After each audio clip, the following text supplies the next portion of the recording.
कवन सो जतन अपाओ कनेहा, सेवा कवन विचारी, मान अभिमान मोह तज नानक, संतां संग उधारी। धन श्री गुरु ग्रंथ साहिब जी महाराज जी की पावन हजूरी विच पूर्णमाछी का दिहाड़ा मना रहे अते अपने जीवन दियां घड़ियां सफलियां कर रहे गुरु सवारी सत संगत जी सतगुरां दी बख्शी हुई फतेह सांझी करिए। वाहिगुरु जी का खालसा वाहिगुरु जी की फतेह। गुरमुखो,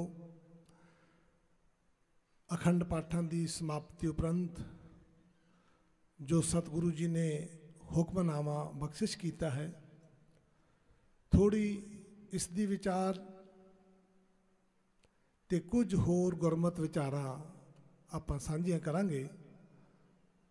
उस तो पहला संत स्वर्ण सिंह जी जो हुक्मनामा सतगुरु जी ने बख्शिश किया है उहदी पूरा शब्द उचारनगे। उस तो बाद फिर पंक्ति पंक्ति दे थोड़े थोड़े अर्थ करके आपां गुरमत विचारां सांझियां करांगे। हुण भाई स्वर्ण सिंह जी हुक्मनामे दा पाठ करनगे। सोरठ महला पंजवा घर तीजा दुपदे, एक ओंकार सतगुर प्रसाद, रामदास सरोवर नाते, सब उतरे पाप कमाते, निर्मल होए कर इसनाना, गुरपूरै कीने दाना, सब कुशल खेम प्रभ धारे, सहे सलामत सब थोक उबारे, गुर का शब्द विचारे, रहाउ साध संग मल लाथे, पार ब्रह्म भयो साथी, नानक नाम ते आया, आद पुरख प्रभ पाया। वाहिगुरु जी का खालसा वाहिगुरु जी की फतेह। सोरठ महला पंजवा घर तीजा दुपदे, एक ओंकार सतगुर प्रसाद। धन श्री गुरु अर्जन देव जी महाराज सोरठ राग विच ये शब्द उचारण कर रहे ने ते इहदे जिहड़े पद ने वो दो पदे ने, दो दो पंक्तियां दे विच ये सिरलेख दिता है सतगुरु जी ने। ते अगे फरमान करते हैं, एक ओंकार सतगुर प्रसाद। वो उदुत्ती परमात्मा जो सब जगह व्यापक है, वो गुरु दी कृपा गुरु दी प्रसाद गुरु दी मेहर दे नाल प्राप्त अनुभव हो सकता है। ये बयान करते हैं, एक ओंकार सतगुर प्रसाद के गुरु दी कृपा गुरु दे प्रसाद नाल वो प्राप्त हो सकता है। रामदास सरोवर नहाते, सब उतरे पाप कमाते। सतगुरु जी फरमान करते ने, रामदास सरोवर नहाते। एक सरोवर सतगुरु गुरु रामदास जी ने अमृतसर विखे बनाया प्रगट किया, जिस दे संबंध में सतगुरु जी फरमान करते हैं, डिठे सभे थाम नाही तुद जिहा, बादो पुरख बधाते तां तू सोहिया। सतगुरु जी कहते हैं कि इस तरह का सरोवर होर किते नहीं। क्यों? रामदास सरोवर नहाते, सब उतरे पाप कमाते।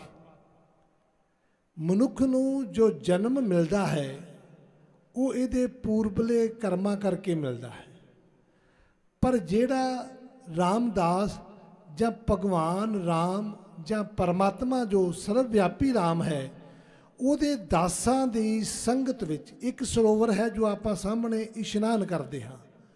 ਉਹਦੇ ਨਾਲ ਸਰੀਰ ਦੀ ਮਲ, ਪਾਣੀ ਦੇ ਨਾਲ ਸਰੀਰ ਦੀ ਮਲ ਲੱਥਦੀ ਹੈ, ਪਰ ਜਿਹੜੇ ਪਾਪ ਨੇ ਉਹ ਨਹੀਂ ਲੱਥਦੇ। ਪਰ ਜਿਹੜਾ ਰਾਮਦਾਸ ਗੁਰੂ ਜੀ ਨੇ ਸਰੋਵਰ ਬਣਾਇਆ ਹੈ, ਉਹ ਸਰੋਵਰ ਦੇ ਵਿੱਚ ਦੋਵੇਂ ਕੰਮ ਨੇ। ਉੱਥੇ 8 ਪਹਿਰ ਬਾਣੀ ਦਾ ਪ੍ਰਵਾਹ ਚੱਲਦਾ ਹੈ, ਅਤੇ ਉਹ ਜਿਹੜਾ ਅੰਮ੍ਰਿਤ ਜਲ ਹੈ ਉਹ ਬਾਣੀ ਦੇ ਪਾਠ ਨੂੰ, ਪਰਮਾਤਮਾ ਦੀ ਮਹਿਮਾ ਨੂੰ ਆਪਣੇ ਵਿੱਚ ਜਜ਼ਬ ਕਰਕੇ ਰੱਖਦਾ ਹੈ। ਅਤੇ ਉੱਥੇ ਇਸ਼ਨਾਨ ਕਰਨ ਦੇ ਨਾਲ ਦੋਵੇਂ ਹੀ ਲੱਥ ਜਾਂਦੇ ਨੇ, ਸਰੀਰ ਦੀ ਮਲ ਵੀ ਅਤੇ ਜਿਹੜੇ ਪਾਪ ਕੀਤੇ ਨੇ। ਰਾਮਦਾਸ ਸਰੋਵਰ ਨਹਾਤੇ ਸਭ ਉਤਰੇ ਪਾਪ ਕਮਾਤੇ। ਉੱਥੇ ਜਿਹੜੇ ਮਨੁੱਖ ਨੇ ਪਾਪ ਕੀਤੇ ਹੁੰਦੇ ਨੇ ਜੀਵਨ ਦੇ ਵਿੱਚ, ਉਹ ਵੀ ਲੱਥ ਜਾਂਦੇ ਨੇ। ਪਰ ਕਿਹਨਾਂ ਦੇ ਲੱਥਦੇ ਨੇ? ਇਹ ਸ਼ਬਦ ਸੁਣ ਕੇ ਇਸ ਤਰ੍ਹਾਂ ਲੱਗਦਾ ਹੈ ਕਿ ਸਾਰਾ ਸਾਲ ਪਾਪ ਕਰਦੇ ਰਹੋ ਅਤੇ ਇੱਕ ਵਾਰ ਜਾ ਕੇ ਉੱਥੇ ਇਸ਼ਨਾਨ ਕਰ ਆਓ ਅਤੇ ਪਾਪ ਲੱਥ ਜਾਣਗੇ, ਮੁੜ ਕੇ ਫਿਰ ਪਾਪ ਕਰਨੇ ਸ਼ੁਰੂ ਕਰ ਦਿਓ। ਐਸਾ ਨਹੀਂ ਹੈ। ਗੁਰੂ ਇੱਕ ਐਸਾ ਪੁਰਬ ਹੈ, ਗੁਰੂ ਜਦੋਂ ਅੰਮ੍ਰਿਤ ਛਕਾਇਆ ਜਾਂਦਾ ਹੈ ਅਤੇ ਉਦੋਂ ਵੀ ਇਹ ਬਚਨ ਕੀਤੇ ਜਾਂਦੇ ਨੇ। ਹਿੰਦੂ ਮੱਤ ਦੇ ਵਿੱਚ ਜਦੋਂ ਦੀਕਸ਼ਾ ਦਿੱਤੀ ਜਾਂਦੀ ਹੈ ਅਤੇ ਉਦੋਂ ਉਹ ਦਰਿਆ ਦੇ, ਨਦੀ ਦੇ ਪਾਣੀ ਦੇ ਵਿੱਚ ਦਿੱਤੀ ਜਾਂਦੀ ਹੈ। ਅਤੇ ਉੱਥੇ ਕਿਹਾ ਇਹ ਜਾਂਦਾ ਹੈ, ਗੁਰੂ ਕਹਿੰਦਾ ਹੈ ਇਹ, ਕਿ ਇਸ ਜੀਵ ਨੇ ਅੱਜ ਤੱਕ ਜਿੰਨੇ ਪਾਪ ਪੁੰਨ ਕੀਤੇ ਨੇ ਉਹਨਾਂ ਸਾਰਿਆਂ ਦਾ ਜਿਹੜਾ ਫਲ ਹੈ ਉਹ ਮੈਨੂੰ ਮਿਲੇ। ਪਰ ਅੱਜ ਤੋਂ ਅੱਗੇ ਇਹ ਪ੍ਰਾਣੀ ਵਾਅਦਾ ਕਰਦਾ ਹੈ ਕਿ ਸੰਸਾਰ ਦੇ ਕਿਸੇ ਜੀਵ ਦੇ ਨਾਲ ਵਿਰੋਧ ਨਹੀਂ ਕਰੇਗਾ, ਪਾਪ ਨਹੀਂ ਕਰੇਗਾ, ਅਨਿਆਏ ਨਹੀਂ ਕਰੇਗਾ। ਮੈਂ ਇਸ ਗੱਲ ਦਾ ਸਾਖ, ਗੁਰੂ ਇਹ ਕਹਿੰਦਾ ਹੈ। ਅਤੇ ਇੱਥੇ ਜਿਹੜਾ ਮਨੁੱਖ ਇਸ਼ਨਾਨ ਕਰ ਲੈ, ਜਿਸ ਤਰ੍ਹਾਂ ਬੱਚਾ ਹੁੰਦਾ ਹੈ, ਉਹ ਕੋਈ ਗਲਤੀ ਕਰ ਲੈ ਅਤੇ ਮਾਂ ਪਿਓ ਦੇ ਕੋਲ ਆ ਕੇ ਇੱਕ ਵਾਰ ਮਾफ़ੀ ਮੰਗ ਲੈ ਕਿ ਮੇਰੇ ਕੋਲੋਂ ਆਹ ਗਲਤੀ ਹੋ ਗਈ ਅਤੇ ਅੱਗੇ ਤੋਂ ਮੈਂ ਨਹੀਂ ਕਰਾਂਗਾ। ਐਸਾ ਕੋਈ ਮਾਂ ਬਾਪ ਨਹੀਂ ਹੈ ਕਿ ਉਹਨੂੰ ਮਾफ़ ਨਾ ਕਰੇ, ਪਰ ਜਦੋਂ ਉਹ ਬਾਰ-ਬਾਰ ਫਿਰ ਗਲਤੀ ਕਰੇ ਫਿਰ ਨਹੀਂ ਹੋਏਗਾ। ਸਤਿਗੁਰੂ ਜੀ ਕਹਿੰਦੇ ਨੇ, ਰਾਮਦਾਸ ਸਰੋਵਰ ਨਹਾਤੇ ਸਭ ਉਤਰੇ ਪਾਪ ਕਮਾਤੇ। ਜਿਹੜਾ ਗੁਰੂ ਰਾਮਦਾਸ ਜੀ ਦੀ ਸ਼ਰਨ ਵਿੱਚ ਜਾ ਕੇ ਅਤੇ ਉੱਥੇ ਇਸ਼ਨਾਨ ਕਰਕੇ ਪ੍ਰਸ਼ਾਦ ਕਰਾ ਕੇ ਇਹ ਨਿਰਣਾ ਲਵੇਗਾ ਕਿ ਸਤਿਗੁਰੂ ਜੀ ਮੈਂ ਅੱਜ ਤੋਂ ਬਾਅਦ ਆਪ ਜੀ ਦੀ ਸ਼ਰਨ, ਆਪ ਜੀ ਦੇ ਹੁਕਮ ਵਿੱਚ ਸਦਾ ਰਵਾਂਗਾ, ਮੈਂ ਪਾਪ ਨਹੀਂ ਕਰਾਂਗਾ, ਕਿਸੇ ਨਾਲ ਬੇਈਮਾਨੀ ਨਹੀਂ ਕਰਾਂਗਾ, ਠੱਗੀ ਨਹੀਂ ਕਰਾਂਗਾ, ਅੱਗੇ ਤੋਂ ਸ਼ੁੱਧ ਆਚਰਣ ਕਰਾਂਗਾ। ਉਹਦੇ ਜਿਹੜੇ ਪਿਛਲੇ ਪਾਪ ਨੇ ਉਹ ਗੁਰੂ ਸਾਰੇ ਬਖਸ਼ ਦਿੰਦਾ ਹੈ।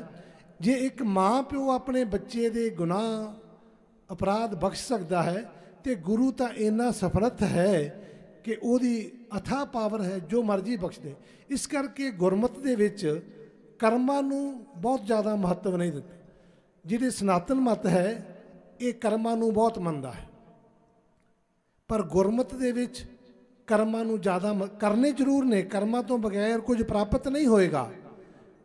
ਜੋ ਕੁਝ ਆਪਾਂ ਨੂੰ ਮਿਲਦਾ ਹੈ ਕਰਮਾਂ ਦਾ ਫਲ ਹੀ ਮਿਲਦਾ ਹੈ, ਪਰ ਸਤਿਗੁਰੂ ਜੀ ਦਾ ਜਿਹੜਾ ਮੇਲ ਹੈ ਜਾਂ ਪਰਮਾਤਮਾ ਦੀ ਜਿਹੜੀ ਅਭੇਦਤਾ ਹੈ ਉਹ ਕੇਵਲ ਅਤੇ ਕੇਵਲ ਗੁਰੂ ਦੇ ਪ੍ਰਸ਼ਾਦ ਦੇ ਉੱਤੇ, ਬਖਸ਼ਿਸ਼ ਦੇ ਉੱਤੇ ਡਿਪੈਂਡ ਕਰਦੀ ਹੈ। ਇਸ ਕਰਕੇ ਜਿਹੜਾ ਮਨੁੱਖ ਸਤਿਗੁਰੂ ਗੁਰੂ ਰਾਮਦਾਸ ਜੀ ਸ਼ਰਨ ਵਿੱਚ ਜਾ ਕੇ ਇਸ਼ਨਾਨ ਕਰਕੇ ਅੱਗੇ ਤੋਂ ਦ੍ਰਿੜ ਹੋ ਜਾਵੇ ਕਿ ਮੈਂ ਪਾਪ ਨਹੀਂ ਕਰਾਂਗਾ, ਸਤਿਗੁਰੂ ਕਿਰਪਾ ਕਰਦੇ ਨੇ, ਉਹਦੇ ਪਿਛਲੇ ਜਿਹੜੇ ਪਾਪ ਨੇ ਉਹ ਸਭ ਲੱਥ ਜਾਂਦੇ ਨੇ।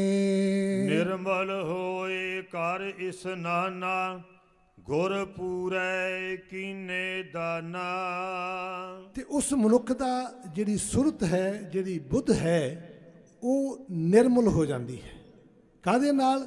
ਜਦੋਂ ਗੁਰੂ ਉਹ ਦਾਨ ਬਖਸ਼ਿਸ਼ ਕਰਦਾ ਹੈ, ਪ੍ਰਸ਼ਾਦ ਦਿੰਦਾ ਹੈ, ਕਿਰਪਾ ਕਰਦਾ ਹੈ, ਉਹਦੇ ਨਾਲ ਜਿਹੜੇ ਪਿਛਲੇ ਕਰਮ ਨੇ ਉਹ ਪਾਪ ਪੁੰਨ ਸਭ ਧੁੱਕ ਜਾਂਦੇ ਨੇ ਅਤੇ ਅੱਗੇ ਵਾਸਤੇ ਜੀਵ ਨਿਰਮਲ ਹੋ ਕੇ ਪਰਮਾਤਮਾ ਦੇ ਵਿੱਚ ਅਭੇਦ ਹੋਣ ਦੇ ਲਾਇਕ ਹੋ ਜਾਂਦਾ ਹੈ। ਸਭ ਕੁਸਲ ਖੇਮ ਪ੍ਰਭ ਤੁਹਾਰੇ, ਸਹੀ ਸਲਾਮਤ ਸਭ ਥੋਕ ਉਬਾਰੇ, ਗੁਰ ਕਾ ਸ਼ਬਦ ਵਿਚਾਰੇ ਰਹਾਉ। ਸਤਿਗੁਰੂ ਜੀ ਫਰਮਾਨ ਕਰਦੇ ਨੇ, ਕੁਸਲ ਖੇਮ ਪ੍ਰਭ ਧਾਰੇ।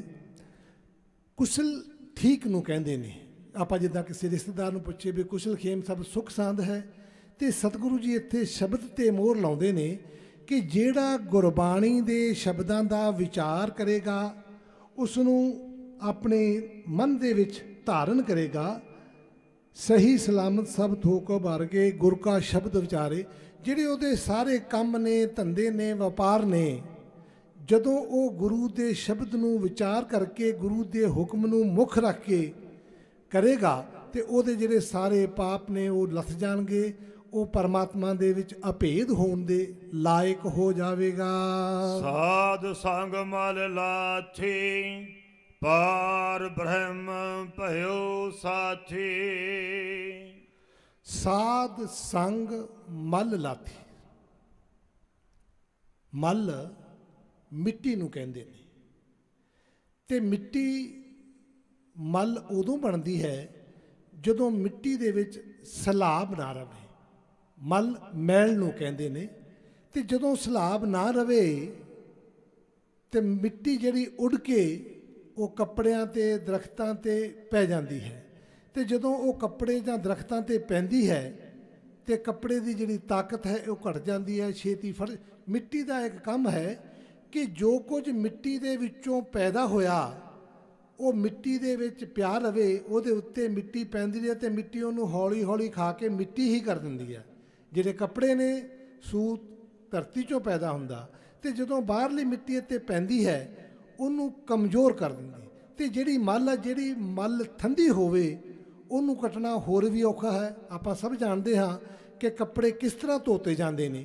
ਇਹ ਜਿਹੜੇ ਬਾਹਰਲੇ ਕੱਪੜੇ ਧੋਣੇ ਨੇ, ਇਹਨਾਂ ਦੀ ਮੱਲ ਘੱਟ ਦੁਖਦਾਈ ਹੈ। ਇਸ ਤੋਂ ਅੱਗੇ ਜਦੋਂ ਕੱਪੜੇ ਨੂੰ ਮੱਲ ਲੱਗੀ ਹੁੰਦੀ ਹੈ ਤੇ ਉਹ ਚਮੜੀ ਨੂੰ ਰੋਗੀ ਕਰ ਦਿੰਦੀ ਹੈ, ਤੇ ਜਦੋਂ ਚਮੜੀ ਰੋਗੀ ਹੋ ਜਾਂਦੀ ਹੈ ਫਿਰ ਮਨੁੱਖ ਦਾ ਜਿਹੜਾ ਮਨ ਹੈ ਉਹ ਵੀ ਪ੍ਰਭਾਵਿਤ ਹੁੰਦਾ ਹੈ। ਕੱਪੜੇ ਦੀ ਮੱਲ ਉਤਾਰਨੀ ਸੌਖੀ ਹੈ, ਸਰੀਰ ਰੋਗੀ ਹੋ ਜਾਏ, ਉਹਨੂੰ ਬਿਮਾਰੀ ਲੱਗ ਜਾਏ, ਉਹਨੂੰ ਰੋਗ ਹਟਾਉਣਾ ਹੋਰ ਔਖਾ ਹੈ। ਤੇ ਉਸ ਤੋਂ ਅੱਗੇ ਜਿਹੜਾ ਮਨ ਹੈ, ਜਦੋਂ ਮਨ ਨੂੰ ਮੱਲ ਲੱਗੇ, ਮਨ ਨੂੰ ਮੱਲ ਲੱਗਦੀ ਹੈ ਪਾਪ ਪੁੰਨ ਦੀ, ਨਫੇ ਨੁਕਸਾਨ ਦੀ, ਤ੍ਰਿਸ਼ਨਾ ਦੀ, ਕ੍ਰੋਧ ਦੀ, ਹੰਕਾਰ ਦੀ, ਵਕਾਰਾਂ ਦੀ। ਤੇ ਜਿਹੜਾ ਮਨ ਨਿਰਮਲ ਮਨ ਮੈਲਾ ਹੁੰਦਾ ਹੈ, ਮਨ ਮੈਲੇ ਸਭ ਕੁਛ ਮੈਲਾ, ਤਨ ਧੋਤੇ ਮਨ ਹੱਛਾ ਨਾ ਹੋਵੇ। ਮਨ ਦਾ ਜਿਹੜਾ ਸੰਬੰਧ ਹੈ ਉਹ ਕੇਵਲ ਤੇ ਕੇਵਲ ਸੰਗਤ ਨਾਲ ਹੈ। ਇਸ ਕਰਕੇ ਸਤਿਗੁਰੂ ਜੀ ਕਹਿੰਦੇ ਨੇ ਸਾਧ ਸੰਗ ਮਲ ਲਾਥੀ।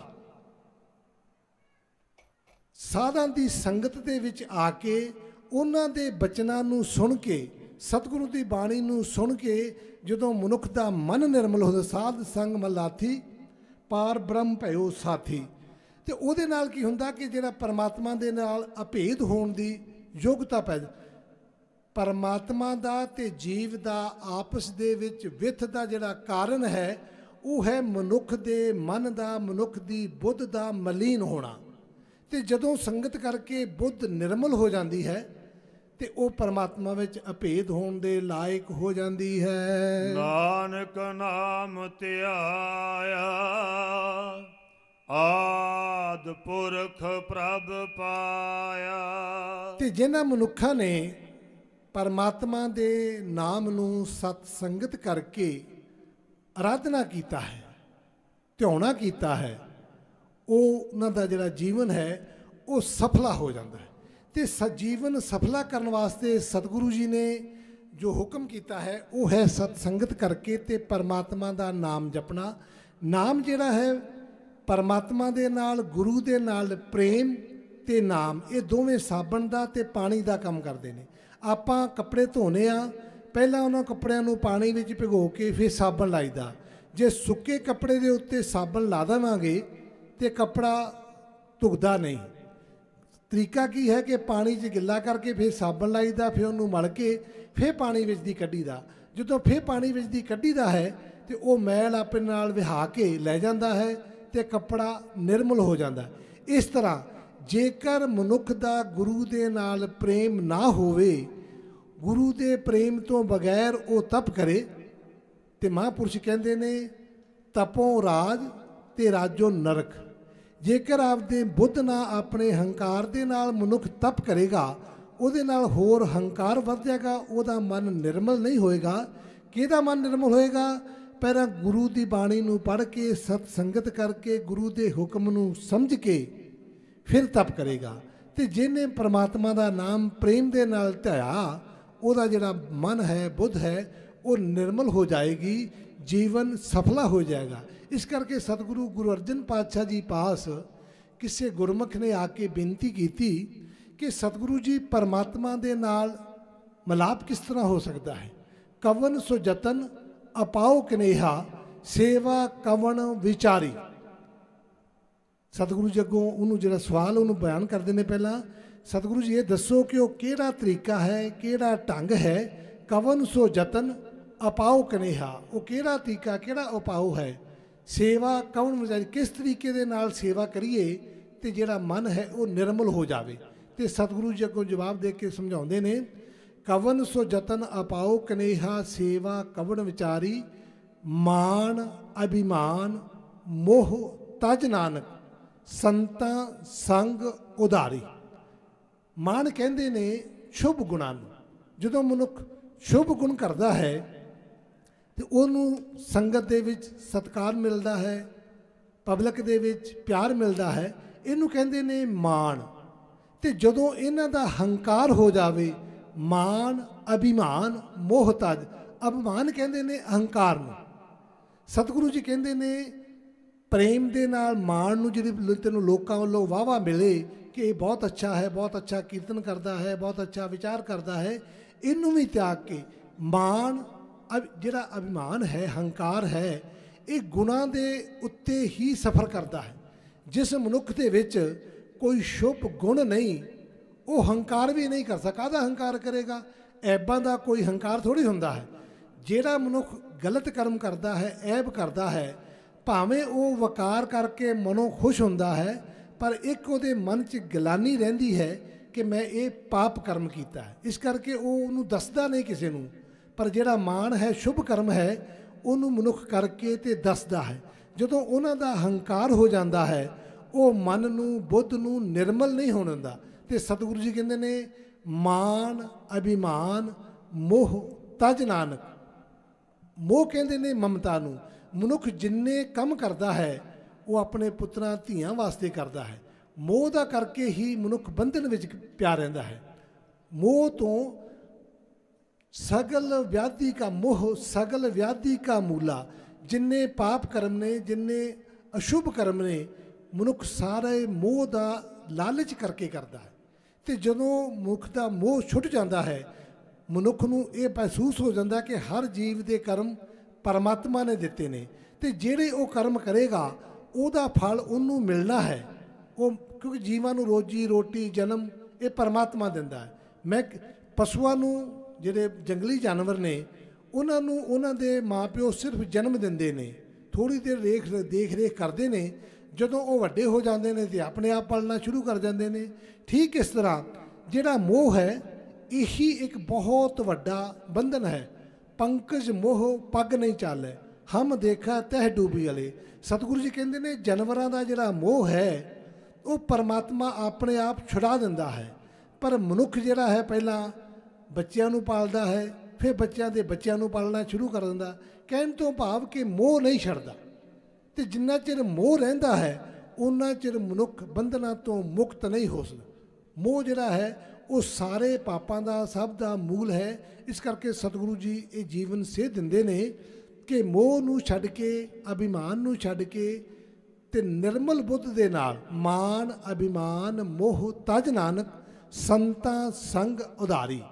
ਇਹਨਾਂ ਦੋਵਾਂ ਤਿੰਨਾਂ ਨੂੰ ਛੱਡ ਕੇ, ਸਭ ਵਿਕਾਰਾਂ ਨੂੰ ਛੱਡ ਕੇ ਤੇ ਨਿਮਰਤਾ ਦੇ ਨਾਲ ਸੰਤਾਂ ਦੀ ਸੰਗਤ ਦੇ ਵਿੱਚ ਰਹਿ ਕੇ ਮਨੁੱਖ ਨੂੰ ਪਰਮਾਤਮਾ ਦੇ ਨਾਲ ਅਭੇਦ ਹੋਣ ਦਾ ਭਾਵ ਪ੍ਰਾਪਤ ਹੋ ਸਕਦਾ ਹੈ। ਹੁਣ ਅਖੀਰਲੀਆਂ ਪੰਕਤੀਆਂ ਸਵਰਨ ਸਿੰਘ ਜੀ ਇੱਕ ਵਾਰ ਦੁਹਰਾਉਣਗੇ, ਉਸ ਤੋਂ ਬਾਅਦ ਫਿਰ ਸਤਨਾਮ ਸਿੰਘ ਜੀ ਆਪਾਂ ਨੂੰ ਗੁਰਬਾਣੀ ਦੇ ਨਾਲ ਸ਼ਬਦ ਨਾਲ ਜੋੜਨਗੇ।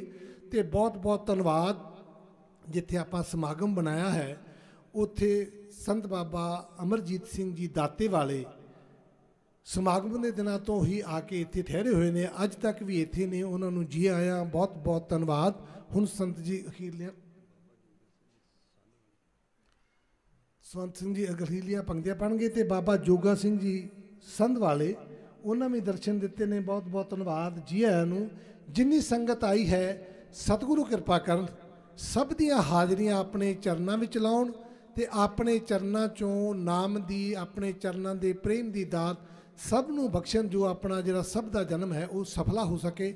ਹੁਣ ਅਖੀਰਲੀਆਂ ਪੰਕਤੀਆਂ ਪੜ੍ਹਦੇ ਨੇ, ਉਚਾਰਦੇ ਨੇ। ਸਾਧ ਸੰਗ ਮਲ ਲਾਥੀ ਪਾਰ ਬ੍ਰਹਮ ਭਇਓ ਸਾਥੀ, ਨਾਨਕ ਨਾਮ ਧਿਆਇਆ ਆਦਿ ਪੁਰਖ ਪ੍ਰਭ ਪਾਇਆ।